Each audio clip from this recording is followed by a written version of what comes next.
mo ako? Uy, Officer ako. Ako ba sinasagot mo?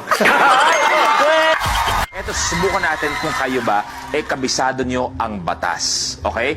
Si Christine, siya ang magiging traffic enforcer natin. So, ano ang diskarte mo? Kung nakita mo na medyo may lumalabag sa batas trapiko. Okay? And point, kunwari, ikaw nagtutulak. Ikaw nagtutulak ng kariton. Kunwari, ikaw nagbibenta ng buko. Nagtutulak ka. Coconut for sale! Coconut!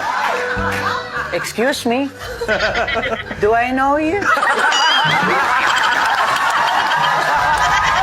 Nasagot mo ako? Uy, Officer ako. Ako ba sinasagot mo?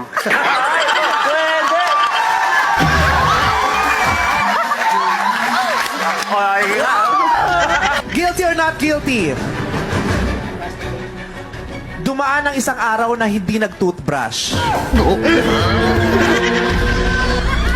So may nangyari, dumadaan ng isang araw na hindi nag-toothbrush? Di, kasi mostly dati kasi way back something. Oo, yung toothbrush ko kasi ayun, nagamit kasi nung ano ko. Palinis ng rubber shoes. Ganun na nga. Tapos syempre gagamitin mo pa ba yan?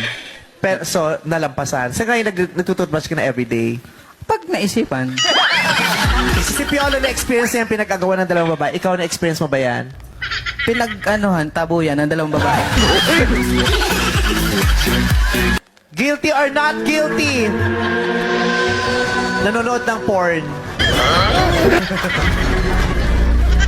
Grabe, ang bilis nun, Tol! Oh, ayan po, humabol ka din. Grabe naman. Natawa kasi ko eh.